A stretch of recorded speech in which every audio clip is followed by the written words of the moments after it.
Now, before we start, are we happy there's a different shuffled, not all the same card over and over? Absolutely. They look pretty good. Now, I've shuffled them quite a few times, but I'll give them one last mix just so you're happy. Now, do me a favour. I'm going to spread through the cards, take one out, make sure I don't see what it is. Mm-hmm. You're going to do the same. So we'll do 2 cards, 1 trick.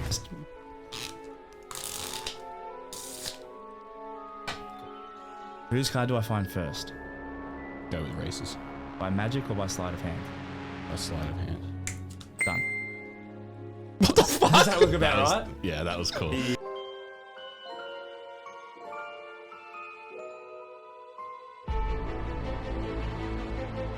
to the podcast, everyone. This is a bit of a different situation. We have a guest here, Lucas. I can't say your last name. Kogaki. Lucas Kogaki. Welcome, mate. How are you guys? Thanks for coming in. Thanks for having me. I think the audience will be pretty blown away with who you are and what you do. But rather than butcher the introduction, do you want to give everyone a bit of an introduction to yourself? The too long didn't read version of who you are? Sure can. Well, my name's Lucas Kogaki. I am a 23-year-old magician. I travel the country doing every event imaginable, corporate events, weddings, birthdays, celebrity events, galas, shows for 5 people in a house to 5,000 people on a stage, and I have the best job in the world. Fuck yeah. Why does it make it the best? Why is being a magician the best job in the world? I'd say the number one reason is you can take somebody out of their own head for 5 minutes. I think that's a very fulfilling gift that I can give somebody. I should have you on retainer. I'm in my head all the time. I do magic, not miracles. Yeah, it would be. Fuck, man. Okay, carry on. So why is it great? Look, everyone, especially in this day and age, has problems. Yep. And they have a lot of things going on in their life, in their head, and you never really know what somebody's going through. But it's always very fulfilling when I've done a trick for somebody and you can just see that they're away from everything for even half a second, right? Where they're experiencing wonder and joy and you can just take them out of their own head. I think that's the greatest gift I can give somebody. Man, I think it would be a pretty fulfilling experience to kind of deal with that. How do you kind of gauge whether you've fulfilled on that message or not? That's a good question. I think more so than anything, if you look at somebody after and they've got a smile on their face, I think I've done my job. It doesn't matter how amazing, funny, or anything else in between I deliver. As long as they're smiling at the end, I think I've done my job, right? Because everyone internalizes magic differently. I think I was saying this to you the other day. It's some people really want to know how the trick works. Some people don't want to know and they just want to enjoy it. Some people are somewhere in between and maybe want to know, but then don't tell me. Think they can figure it out themselves. Yeah, but look, and that's why I love magic, because it's always a different experience. Like somebody will internalize something very differently than the next person. So the experience you're offering is always different. It's not monotonous. So the one thing that everyone always leaves with is a smile, and that's sort of the one constant, which is always interesting. So, and I think that's just a great gift. That's like when you came in the other day. Was a it good story. Friday? Yeah, you came in on Friday. Saturday. Saturday. You came on Saturday morning, and you're like, "Oh, I went to dinner last night, and there was a magician there." And I was like, "Oh yeah, cool." And he's like, Reese is very very logical, and was like tries to figure everything out in like the most like what makes sense to everyone. It's like the most normal way to do things. And he's like, he was doing this trick, and then all of a sudden the card changed. And I'm like, yeah. And he's like, the card changed in front of me. I was looking at it and then it was a different card. And he's like, and then I'm like, so how'd you do it? We're very, very, you're like, would you say you're the kind of person that's like, you just want to know how the trick's done? No, see, I think I'm at the point where I'm so logical that where if it breaks my logic, I go, enough of that. It's just not for me. It's not for me. It's funny that the people that are on paper the smartest, right? Yeah. Like I'll do it for scientists and engineers. They're the ones that are more so likely to be astounded by it, right? Because their perception of truth is so rooted in logic that anything that sort of breaks that, it's mind-boggling. It genuinely for them, right? broke me, bro. It broke me. I said to Pat, because Pat was sitting there going like, yeah, but did he just like flick his fingers this way? I was like, no, he didn't. No. And then you said you went down some sort of rabbit hole with magic. I was trying to figure it out. I'm the person that likes to try and figure it out. Good. See, a lot of magicians, they don't like that. They go, no, you got to love it. You got to enjoy it for what it is. I don't care. Yeah. If you want to go down the rabbit hole for 16 hours and try figure everything out, I encourage you to do so, because if that's what fulfills you from the experience that I want to give you, then who am I to tell you otherwise? Like I can't tell you how to leave and what experience that is. That's your journey. That's your road that I've put you on in a certain sense, right? So that's about it. Like if you want to go down that route, whereas you obviously just took it, internalized it, loved it, and loved the experience, right? So you can't tell anybody how to perceive something. It's all the truth they wish to believe and tell themselves. Do you think if someone figures out the trick is ruined? To an extent. Yeah. To an extent, yes. But also it depends on what the trick is. It depends what the method is. Like there's some tricks that learning the secret is actually more enjoyable than the trick itself, right? Yep. There are some where it's just like, wow, that is so stupidly easy, right? How did I fall for that? But that's the thing about magic. Some things are very, very simple, right? And it's just, we glance over simple facts and they go over our head. So like, I'll teach you a trick at some point, right? I'll show it to you, you'll experience it, and then I'll teach it to you. And the reason I like teaching this trick is, first of all, it's very easy to do. Anybody can do it. And second of all, it is a very good gateway into understanding how a trick works and the psychology behind it. Yep. So look, there are some tricks that I'll do and then I'll offer like a faux explanation after. So it's sort of the truth, but I'm not giving everything away because the truth is sometimes more impressive than the result. But like I said, there are some where it's like the result and the truth are very, very separate. Whereas I could tell you, like, oh, really? Yeah. I think that with me, when someone does a trick and I sit there and try and figure it out, it's like the simple stuff of like, look here, but I'm actually doing something over here, or like the palming of a card. I think that's more interesting to me than the actual trick itself. Yeah. So you're somebody who likes internalizing it more so in the sense of, all right, how's this being accomplished? And that's more amazing than the feat itself, because he's getting away with all this straight under my nose. Yeah. Right? Well, there was one you did the other night where you were like, oh, do you want to see it fast or slow? And we all obviously said slow. And no one still picked it.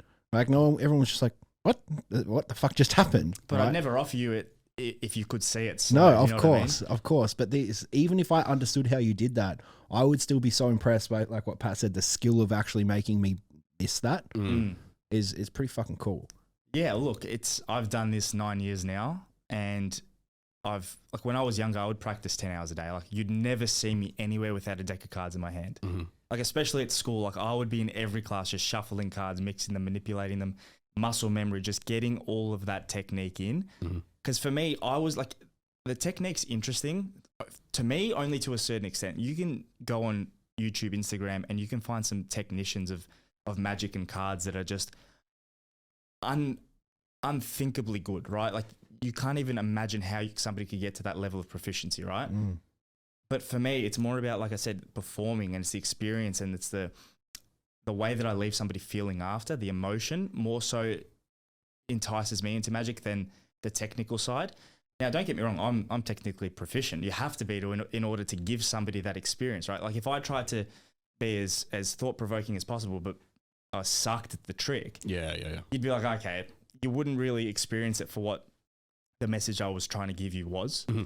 But no, there are some people that are just so enamored with the technical side that it's like, you can see them do something up close, you can burn their hands and you never see it, right? But for me, that doesn't draw me into magic. Part of the process. For me, that's 10%. Yeah. But what originally got you into magic? Where'd that begin? A lonely childhood? No, I'm joking.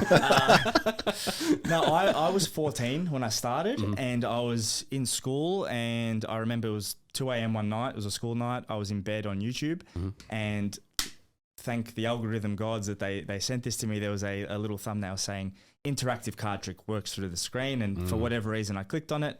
Now, mind you, prior to this, I had no experience with magic. I'd never seen a trick. I'd never even seen a magician. Magic was the furthest thing from my mind, right?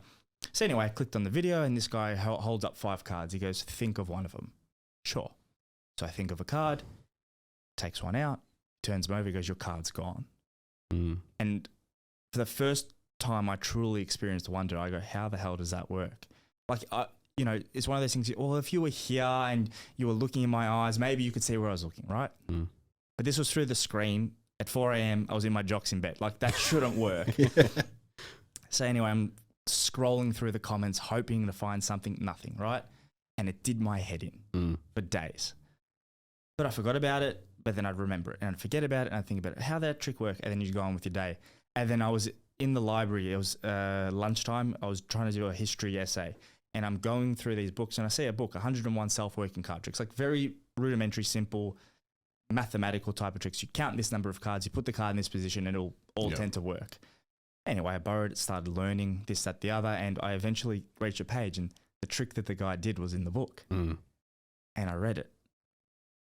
And I go, that's the dumbest thing I've ever seen.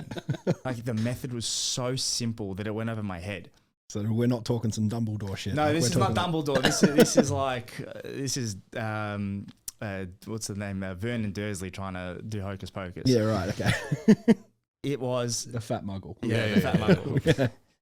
It was simple, but something so simple caused me such a profound reaction for a week that it was like, okay, well, this is interesting. And like, I was the kid that always had a different, I don't want to say hobby, but a different interest, right? I would play with, I was the guy with every tech deck and under the sun one day, and then I'd have the Pokemon cards the next, and every 3 weeks I had a new thing I was bringing to school and playing around with. I'm very hyper fixated when it comes to something I'm interested in, right? But Magic's just the one that stuck. So I started practicing and learning, and I started on YouTube, but that only sort of gets you so far before you learn bad habits, and there's a lot of crap on the internet. So I started buying Magic books and reading and learning and practicing, your fundamentals. And then there I started learning about the psychology of it, which is really what gripped me. So my mum's a psychologist and my dad's in sales. So I've always said I was meant to sell psychological tricks to the mind. Yeah. So the psychology is really what started keeping me in Magic, learning how people think and how you can sort of take somebody on a journey. And I've always loved stories. So movies, books, whatever it is, I'm enamored by stories, and they always leave a mark on me, sort of, if it takes you somewhere and you feel something from it. So I thought, how can you pop that into a magic trick? Like, how can you make somebody go on a journey with a deck of cards or a ring or something very simple? So from there, it was just practicing and learning and growing, and As you got better and better, what were your favorite tricks to practice and do?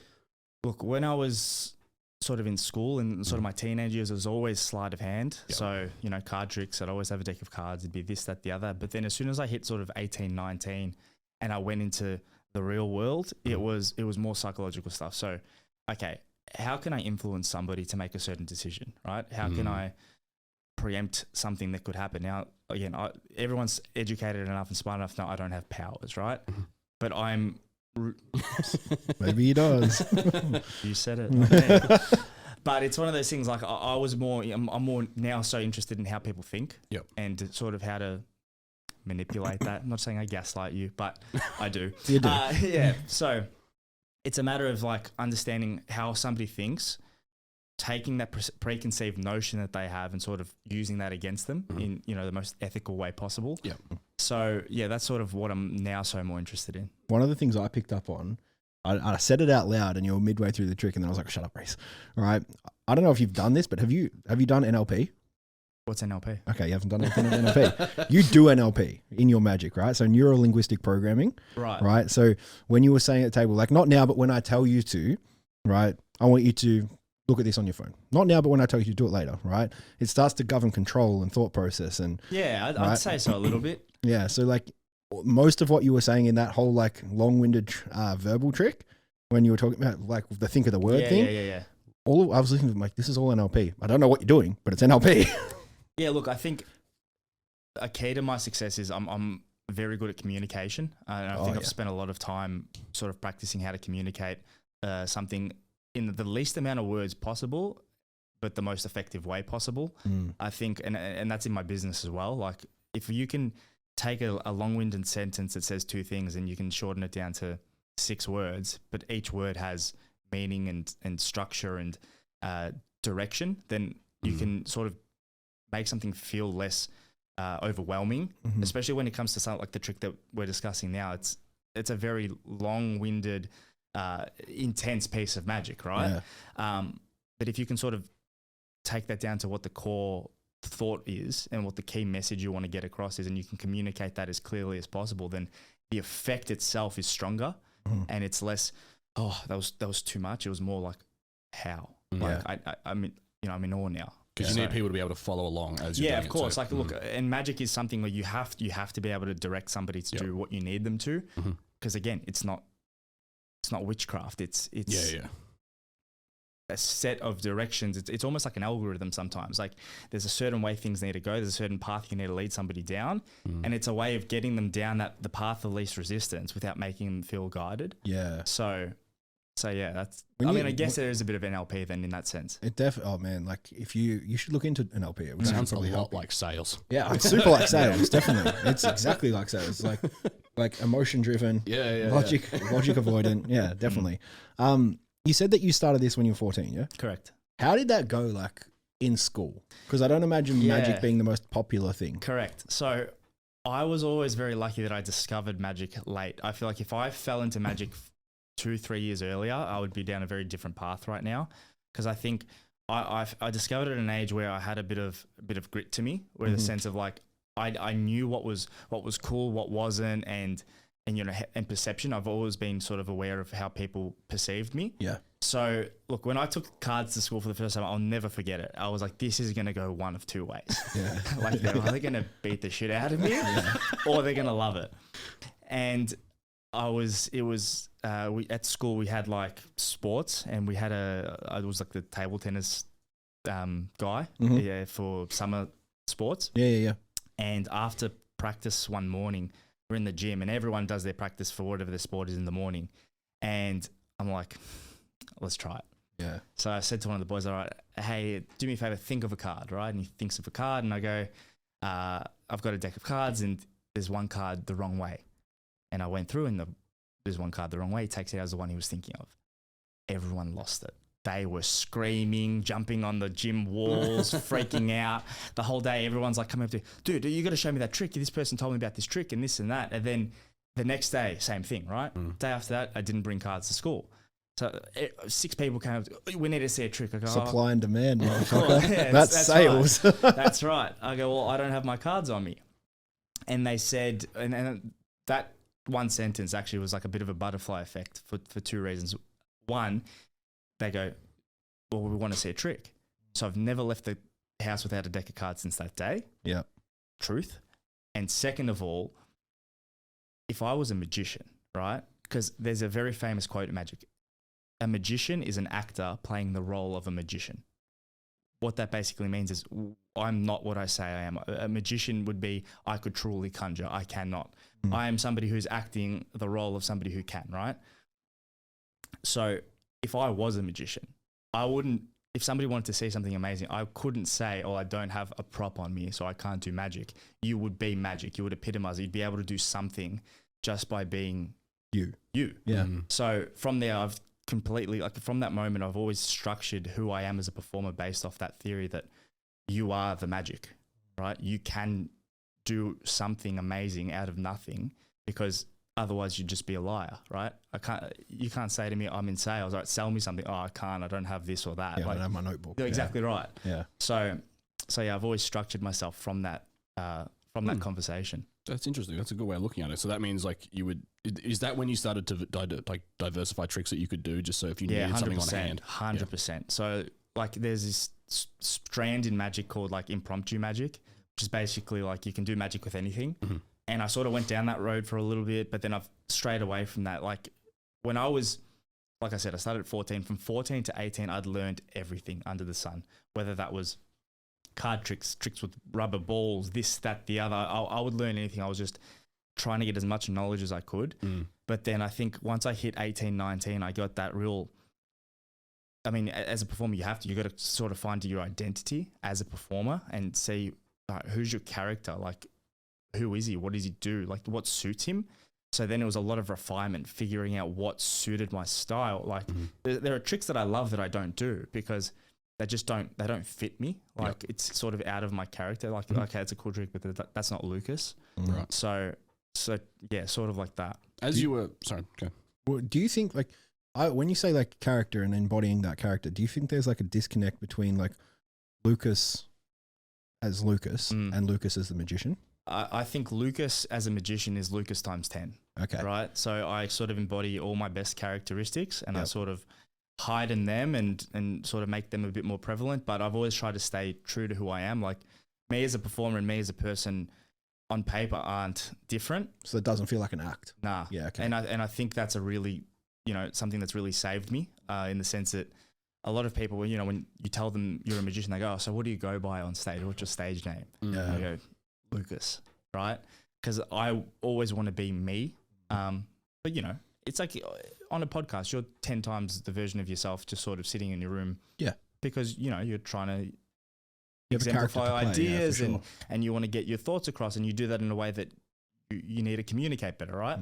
So the way that you communicate better is sort of you hide in the parts that you need to show and you need to bring to light.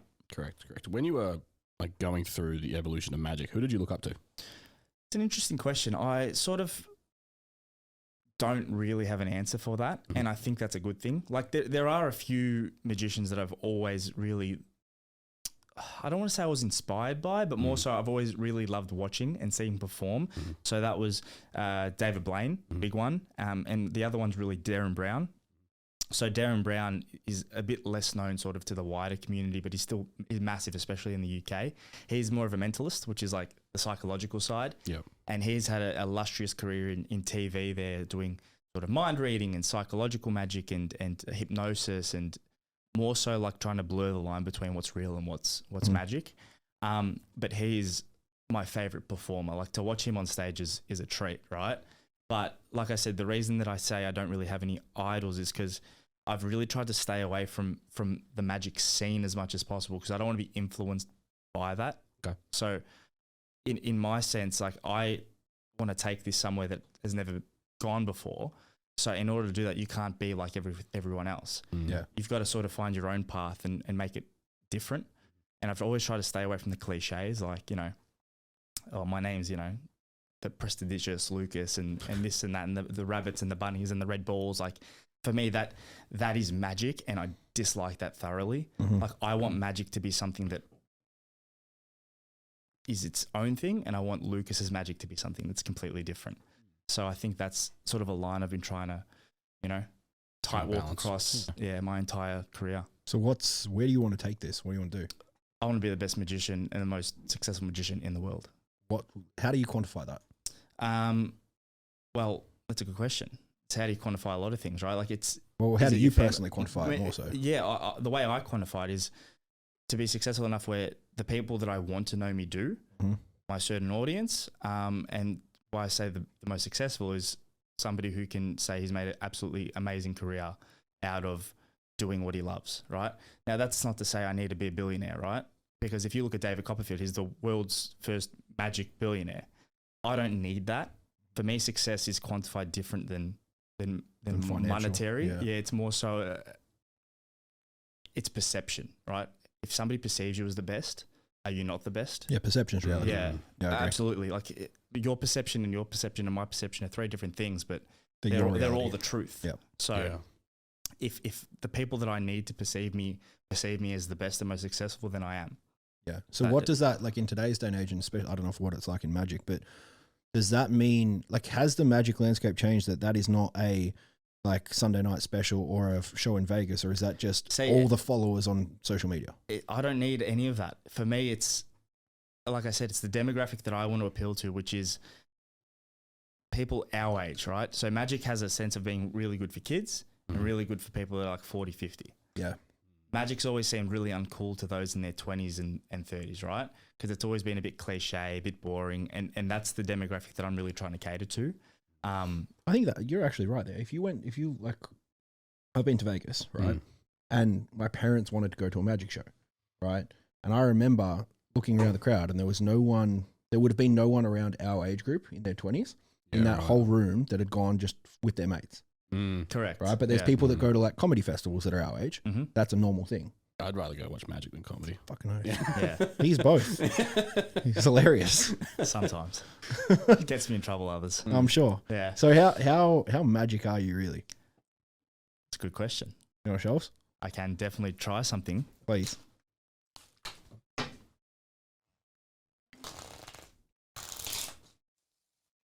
That's ridiculous in itself. See you later, guys. Kogaki, good night. No. That would have taken so much muscle memory to just... When I tell you I've done this more times than I could count, like I shuffle cards constantly. Like I'll be on the couch watching TV. Is it like your fidget spinner? Absolutely. Yeah. Absolutely. Yeah. Is the skill transferable? Does it make you any better at like poker or any kind of like card counting or anything like Look, that? that's a question a lot of guys in our age bracket tend to ask. Yeah. Look, yes, in the sense that only because I've studied so much to do with Magic cards and that whole world that I've learned. Yep. But I don't think that necessarily just sitting there shuffling cards and manipulating them is going to make you any better at playing a game. Like I've got the skill set to cheat at card games. Not that I do, but I can. Yep. That's only because I've practiced the techniques because they interest me. Yeah, okay. It'd be like you drill a hole. There's bound to be some sawdust. Like there's going to be some stuff on the side that you catch exactly on. Right. Yeah, cool. Dude. Now I'm just showing off. And you and I struggle to shuffle cards normally. Yeah, mate. Sorry, let's try something cool. I might just move this way. Yeah, do you? Now, before we start, are we happy there's a different shuffled, not all the same card over and over? Absolutely. They look pretty good. Now, I've shuffled them quite a few times, but I'll give them one last mix just so you're happy. Now, do me a favour. I'm going to spread through the cards, take one out, make sure I don't see what it is. You're going to do the same. So we'll do 2 cards, 1 trick. Okay. Okay. Don't take that the wrong way. I'll make sure. Perfect. So, boys, reach in, grab one out each. Now, I won't look. Remember them, show them to each other, show them to the camera. Let me know when to turn back. Show them to these. Yep. And where do you want us to put them? Beautiful. I'll collect these. Say stop anywhere you'd like. Stop. Pop it back in. And say stop somewhere different. Stop. Put it back in. Now that's 2 cards, 2 different spots in the deck. Now I'm going to ask a question. I've asked you this before, but I haven't asked you. Do you know what sleight of hand is? Yeah. Do you know what the difference between that and magic is? No. Good, because I made that up. Okay. just.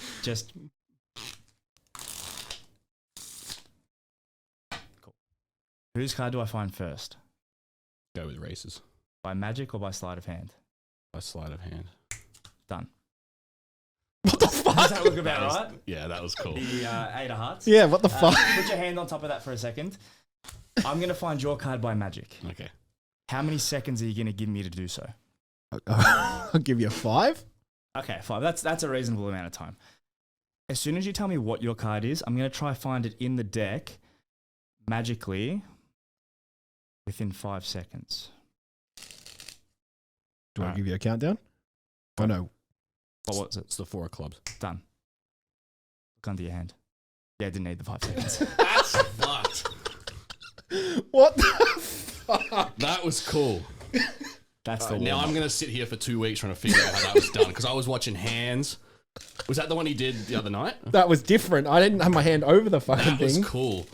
I was holding it Here's last the thing, time. Right? That isn't magic. That's sleight of hand, right? That's manipulating cards, sort of knowing how to create something magical from my hands. I'll show you what I believe is true magic. So pass the card over. Think of a card. Okay. Now, if I tell you the card that you're thinking of, the only true explanation is I'm inside your head, yes? Yeah, I suppose. Terrifying place to be. So think of one. Yeah. Look at me. Now, it's not the Ace of Spades, is it? No. Good, because you know that's an obvious card. Yeah, yeah. I don't want everyone to say, oh, well, that's what the card everyone thinks Yeah, of, yeah. this, that, the other, but yeah, good choice. I'm going to put one card in a very specific position. Say it out loud. It's the 4 of clubs. You're joking. The reason I was so quick, and let me just double check. Nah, there is no 4 of clubs in the deck. I'll show you. There is no 4 of clubs in the deck. No, there's no 4 of clubs in the deck. It's in a specific position. Yeah. I keep one card inside my pocket. That's cool. What the fuck? Well done. That was No, cool. that's not cool. That's not cool. That's not even impressive. I'll tell you why. Because maybe you're going to say, oh, well, maybe he's got a card in there and he waits for somebody to say the correct one and he got lucky. Or maybe he's got every card plastered all over his body in every nook, cranny and crevice. Obviously not. That would be extremely uncomfortable. So I'll do it again, but I'll take myself out of the equation this time. Race, I'm going to go through the cards. Yeah. See one card, right? Okay. Doesn't matter which one it is, but make sure you don't tell me what it is, make sure you don't say it either. So I'm going to scooch over. This microphone's getting in the way. Did you get one or is that too fast? It's way too quick. Cool. Hate when women say that. Let's try it again. Did you get one?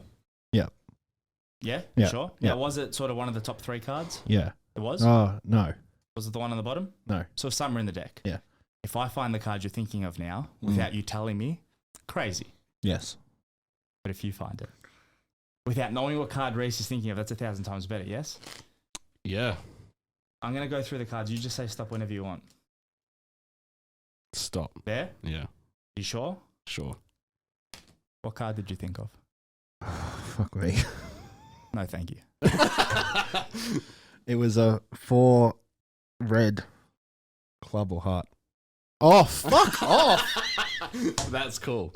I know. Mm. Oh, my God. You can call me Lucas. Wow. That was impressive. That was impressive. Once again, though, that is a bit of psychology, Yeah. a bit of sleight of hand, a bit of knowing how you guys would think. So in saying that, I'm going to dive more into what I love, the psychological aspect, right? I'm going to tell you how the trick works before I do it. Okay. Then I'm going to do it. Yep.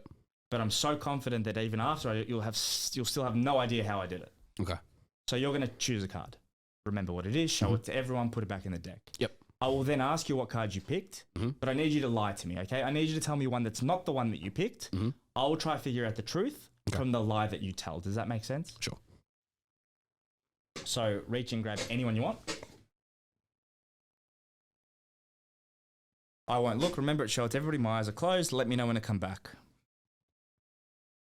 Show it to all cameras. Got it? Yep. All right, say stop. Stop. Put it back in. Now lie to me. Tell me a card that's not your card. Out of all of these, I'll try and figure out the truth. Ace of spades. See, men, we're terrible liars. So what we tend to do the first time, especially if we pick a black card, is we'll change the suit. Because if we go to a red one, you think that's more obvious. You said it's the ace of spades. Correct. Therefore, it'd have to be a club, right? You said it's the ace, which is the lowest value number, being a 1, has to be the highest value number. You have the 10 of clubs. That's fucked. Yes? That's fucked. But here's the thing. That's the easy part of the trick. So take the 10 of clubs. That's my job. Yeah. To figure out the truth. The hard part of the trick is knowing that you'd lie to me with the ace of spades as well. Wow. That's the hard part. Okay. What the fuck? I don't even know how that was done. If you did, I'd be terrible at my job. Now, pass that over. Let's try one last thing. Let's make it a bit more personal. Reese, what's your favourite card? It doesn't matter if you tell me what it is. I have to tell you? Yeah, it doesn't matter. Oh, okay. So I'll say a queen of spades. Just like, Sure. what are the cards? Yeah. Cool. Let's take the queen of spades. Yep. And I'll give you here it is. I'll give you a Sharpie as well. I'm getting tangled. Write your name on it nice and big so everybody can see it. Now, on the picture cards, it works better if you write it somewhere on the border, but The you do border? you. Whatever you want, just so you're happy. Yep. Do you want to hold Okay. up the other cameras? That's fine. Fine. Perfect. There's 2 on me. Yeah, yeah. All good. I will take that back. That's your camera. So just your credit card details as well. Ah, yes. Worth a shot. Now, you would agree this is now the only card like this in the world Yes. because it has your name on it. Correct. So if we take it, put it somewhere near middle, whenever you snap your fingers, so click them, it jumps to the top. I'll do it again. Lift up about half the cards. Pop them on top. Snap your fingers, Reese. Turn over the top card. Don't move. No. No. I'll slow it down. What the fuck? Now, here's the thing. It goes about middle. Hmm? It's when you snap. So if you don't snap your fingers, it's not on the top, it's not near the top, but whenever you're ready and you snap your fingers, that's when the card jumps to the top. Are you picking this up? Yeah, I'm slowly trying to piece it together. Yeah, slowly, John. Very slowly. Quite slowly. Put your finger out like that. Put your finger on top. and slide it in anywhere you'd like. Snap your fingers. Turn over the top card. What, that one? That would be the top. Now explain that one to me. Okay, I don't know that one. I don't know that one. Oh, what the fuck? Now, the problem is you can never see the card jump to the top because all the backs are the same. Like, even if I shuffle the cards, you know that every back of the card has the same print. Mm-hmm. I will show you the moment, or I'll try my best to show you the moment that the card jumps. Yep. Watch. What I'll do is I'll bend it. See the bend in the card? Yep. Whenever you're ready, snap your fingers. How the fuck does it get there? Sleight of hand. But I'll do it again. Pop your hand out. Are you left or right-handed naturally? Right. All right, put your right hand out. Now, if I tell you that if you take the bend out of the card will go, would you believe me? What? If you take the bend out of the card, it will disappear. No. Try. Turn it over. Show the camera. Show your camera. But the question is, where does it go? Now, if the card with your name on it is back inside my pocket, would that be unbelievable? Absolutely. It would. No. Every magician does that trick. Inside my pocket is my wallet. Inside my wallet's my business card, my credit card. Not there, but in the sealed compartment, one card. Does that have your name on it? No, show the camera. That's got to be... The amazing thing is it's got to be so simple, right? Oh, it's not. It's not? That's a complex one? This trick is something that I've practiced more than many others. Really? Yeah. And this one still has a bit of a bend in it. It's 2023. You can't say that. Wow, that's impressive. What the fuck? Thank you. Man. Little warm up for you boys. That was the warm-up. Oh, yeah. Fucking hell. My God. Oh, Wow. dude. Okay. I just want to spend the rest of the time just trying to figure out how he did it. We're doing no work. We'll be here a long We're time. just sitting Googling and figuring it out. Oh my God. Yeah. That's nuts. See, there was a show that was on years ago. The Masked Magician? Yeah, That I one. was waiting for it. Yeah. That one. Yeah. I like that show. That was kind of like, but I'm not really interested in all the big, like, how do you cut people in half and stuff like See, that. neither am I. For me, that's the least magical thing you can do. Yeah. Because if you bring such a big apparatus in, everyone knows that it has to do with the box. Yeah. There's Everyone two people in the knows. box. Like, it's, yeah. like, don't get me wrong, the stagecraft is impressive and the showmanship's great, but When it's been it's done the a million same times. thing. Do you know over and the one over. that used to impress me, the one that did impress me the most? I remember that show like back of my hand, bro. Yeah. Right? Probably make it disappear. The fucking carrot in the thumb. Do you remember that one? No. He'd be like standing there, he's got the handkerchief over his hand and he's like, "Ooh," right? And he'd put a pin through his thumb, Yeah. but it just turned out to be a carrot. Carrot. It fucking blew my mind as a kid. What are you watching? Bro. No, just some secret stuff. Yeah, okay. But that blew my mind. The fact that he just used a carrot anyway. And like the Penn and Teller. For us? I love that show. Yeah, it's an amazing show. That one was cool because like you can, even if you know nothing about it, you can still pick up on where they muck up and you can kind of see the slip ups in their act. But the cool thing is that they point it out, and when they're fooled, it's like, okay, that must be a good trick. Yeah. No, it's an amazing show. Yeah. Have you seen them live? Yeah, I have seen them live. I met them actually when they came here maybe 6 months ago. I can't remember exactly when it was, but they came here and they did their show. I watched that.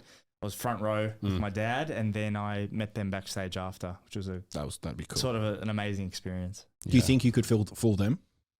I don't know. I don't want to be pompous enough to say yes without doing it, but like I've got some things that I've been working on a very long time that are sort of geared towards more so fooling magicians. Yeah, okay. Look, a lot of magicians spend time trying to fool other magicians. Yep. I find that a pointless exercise. Yep. Because they will start looking at it more so from the lens of how the hell did it work rather than experiencing Is it it magic? for the for the journey. But yeah, look, eventually I'd love to go on the show, but I'd love to do it with something that I'm adamant will fool them. Mm-hmm. So yeah, look, a lot of people go on the show, they don't fool them, but it's amazing exposure for them, right? Yeah, of course. I just feel like if I'm going to do it, like I'd love to do it properly and go with something that I'm adamant would work. How do you get to a point of like how long into magic did you start like Feeling magic? feeling magic, but also starting to create your own tricks? Because I can imagine that would be the most difficult part. Yeah, it is a difficult part. Look, you sort of think you create stuff at the start, and then you realize it's already been done before. I was explaining to Reese at dinner that more so now it's finding something old and putting a new spin on it, making something that's, fresh coat of paint almost. Yep. But yeah, look, there are some things that I've got that no one else really does because I've spent a lot of time creating and plotting it around. So it's, even though it's something with a fresh coat of paint, you'd never even know it. Like it's completely different. Sort of you've stripped it all back and you've rebuilt it almost from the beginning. Right. But yeah, look, a lot of people ask that question, is it more about creating new tricks? Like for me, that's an interest, but it's not something that I'm, so deep into. It's more, I love performing, right? I love sort of, it doesn't matter whose trick it is or what it is, as long as the experience for somebody's there, that's more so what I'm concerned about. Do people in the industry get mad if you copy other people's tricks? Probably. Yeah. Yeah. I've got friends in the industry. I don't, but I'm not too deep into it. I try my best to sort of keep everything my own. Yep. Like, don't get me wrong, a lot of the tricks that I do are very old, right? Yeah. But I put like I said, a fresh coat of paint on, and I try to make it my own, because the last thing I want is to do a trick and then them say, yeah, I saw this person do that too. Okay. So it's like there are tricks that, just are that good that a lot of people tend to do them, but I try to keep everything sort of within my own brand and keep it, true to me. Interesting. Do you think you could ever do a magic trick? Sorry? Apart from that, do you think you could ever do a magic trick? No. Apart from the thumb one? No, I can't do that. Shocking. I turn my feet backwards. That's about it. More like a contortionist. Yeah, that's a freak show, mate, that one. Man, my head hurts. Fuck, man, this shit it blows my mind. Yeah, it's impressive. Like I said, like I like the card tricks and like the sleight of hand stuff more than people disappearing and being chopped in half. Yeah, and things like that. I find that more interesting personally. I just think that if you can do something in somebody's hand and they feel it and that emotion they feel is always going to be more greater than they're sitting in an audience looking at somebody, levitating on stage. Like everyone knows, all right, where are the wires? Like, I don't think most people are ignorant enough to believe that, especially this nowadays, person's truly floating. Yeah. So I suppose back in when Houdini was doing tricks and things like that, people no one had ever seen it before. So it was look, new. if I was to go back, 200 years, I'd, You'd be a millionaire. well, I don't want to say I'd be burnt at the stake. But Yeah. Oh yeah, mate. Yeah, that too. Yeah, 100%. This guy's a That witch. that you say that like obviously you're trying to like fresh coat of paint stuff, but obviously you've had to adapt to a new age where like phones can become part of the trick, like internet in the hand, like the whole like think of a word, I can find the word thing that you did at dinner fucking flipped me. Yeah, right. That's my favorite trick. The other one that freaked me the hell out was the butterfly effect one. Yeah, that's one of the ones that I've spent more time thinking about that trick than most things in my life. Like that's based off a very old principle, but the principle was strong, but it was never strong enough to live up to modern day standards. Yeah, especially with phones, like you were saying. Yeah, the repeatability of a trick is important to me. Like if somebody has to watch it, and they want to watch it again, I don't want that to be an avenue to find the truth. Yeah. But that trick for me is like, forget about what the trick is. The presentation is what I'm so proud of sort of presenting, because it's so truthful and it's so thought provoking for something so silly. Is that doable with two people? Yeah, we can try it. Yeah. Yeah. Fuck, let's do it. Do we need to? No, this is psychological. Okay. No, this is psychological, but we will use a prop. I'll just hold that up to the camera and that'll be enough to see the actual trick done. Yeah. Well, cool. Here's the thing. We're going to use your water bottle. Go for it. In a moment, because I don't think any of you have a pocket that's not sort of tucked in your pants and stuff. Oh, is that easy enough to get to? All right, beautiful. How easy do you need it? I mean, the easier the better. So here's what I'm going to do. Oh, what are you drinking? A bit of pre-workout and I'm sweet. I'll be ready to go. Love it. So you've heard it, but you haven't. So do you know what the butterfly effect is? You heard of it? Yeah. Vaguely. So it's a theory that any small change in an action, choice, or decision would impact the future on an incomprehensible level. Okay. So it's like the domino effect, it's the sliding doors, it's sort of a mix between the two. So there's a saying that a butterfly could flap its wings in the Amazon and cause a tornado halfway around the world. Yeah. Right? Okay. In other words, if you wore a black t-shirt instead of a white one, that wouldn't have just changed your fashion for today. That would impact the rest of our lives potentially catastrophically. Yep. So good choice. Okay. Thank you. So in a moment, I'm going to ask the two of you to go back and forth making choices. Whatever choice you make is your own. and it will be final, but it'll impact the next choice. So take a second to think about it. Okay. I'm going to go through the cards. First choice, Reese, is which card we use. So I'll go through, you say stop. That's the card that we'll use. Stop. Are you sure? Yep. Positive. Very. Adamant. 100%. Do you want to keep going? No. As long as you're happy. Now, in a moment, you're going to take the card. Not yet. Make sure I don't see it. Make sure you don't look at it. Okay. Don't look at it yourself. Take it, slip it into your pocket without looking. I won't look. Put them away. Make sure you don't look. Now, I'm going to put my cards away in the box. Now we've got an interesting position. We've had a card chosen, but none of us know what it is. The reason these are away is if anybody's skeptical enough to think, well, maybe he does know what the card is, I can't influence you. I can't show you a 6 longer than a 7 or a club longer than a spade. But in saying that, imagine I'm holding the cards. Now they're in the box. There's the black cards. Correct. There's the red cards. What are we going to take out of the box first, the black or the red? Let's go the red. We'll take out the red cards to use? Yep. Sure? Sure. Now in the red cards, there's diamonds and there's hearts. But they're shuffled. What are we going to extract, the diamonds or the hearts? Hearts. Extract them? Sure? Positive? Gone. That leaves diamonds, numbers, pictures. What are we going to pick up and throw into the air? The numbers or the pictures in the diamonds? Numbers. Throw them? Yep. Positive? Get rid of them? Get rid of them. As long as you're happy. Yep, happy. That leaves 3 cards. The Jack, the Queen, and the King of Diamonds. Pluck one out. Which one is it? Jack? Are you sure? Yeah. That's the one we're going to keep? Yeah. But we can change. No, we got it. But if you want to change, we can. We got it. You're unequivocally, indubitably sure you don't want to swap. Very. As long as you're happy. Because I don't want you to go home and say, oh, Lucas made me choose the card. But the choices that you two have made, and I've made it pretty evident that you can change your mind at any point throughout this whole process, correct? I haven't forced you into an option. That's the choice that you decided to make. But the choice that you've decided to make has led us to one card, the Jack of Diamonds. If the Jack of Diamonds is in your pocket, Reese, I want you to lose it. Fuck off, bro. Oh my God. Wow. He's Dumbledore. Yeah. Okay. That's... What the fuck? Like, that's up there with one of my favorite pieces. Look at his face. He's fucking annoyed now. How does it work? So the reason I love this trick so much, especially for somebody with your level of thinking when it comes to this stuff, is, all right, maybe it's sleight of hand, right? Maybe you can do this, maybe you can do that. That just kills everyone, right? There's no explanation. No, there's not. Well, there has to be, but I don't know what it is. And that's what annoys me. Oh, Lucas. Man. That was cool. It's fucking awesome. I think everyone at home can obviously see that you will be and are already the best magician in the fucking world. Good. What would you like, let's say someone that hasn't been exposed to magic that is in our age bracket, what would you like them to know about magic? Nothing.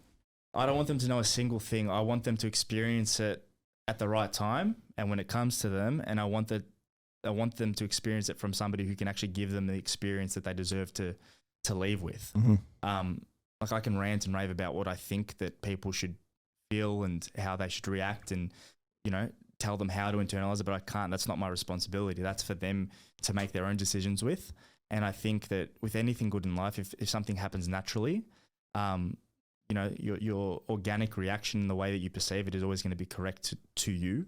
So that's an answer I don't want to give, because I think everybody deserves to sort of experience it for themselves when they do. But they can also go to www.lucaskogakimagician.com and experience it for themselves. There's the salesman. Man, I think that's one of our more entertaining episodes that we've done, other than me screaming at a fucking horror game. Yeah. Right. Man, thank you. Thank you for coming. Where can people find you? Where can people book you? Yeah, so Instagram, Lucas Kogaki Magic. Kogaki is Kogaki. My website, www.lucaskogakimagician.com. And that's about it, really. And you do individual events, parties, all Yeah, the I do everything. I do anything from 3 people in your house if you want to see a show to 5,000 people on stage, weddings, birthdays, corporate events. Haven't done a funeral yet, but you know what? You're happy to. If they want it, I'm there. So, yeah. I've got an event coming up in November. We've got 500 people in at the event center. Yeah. Expedition center. Yeah, I'm there all the time. Yeah, so we'll they're all going to be bodybuilders, so perfect. Pretty easy crowd to please. Awesome. So yeah, we'll talk. Sounds anyway, like a plan. Everyone go follow Lucas. He's excellent. My mind hurts. Yeah. Pat is probably not going to do any work for the rest of the day, I'll be but sitting there Googling it. that's the podcast. Have a good day. Thanks, guys. Bye.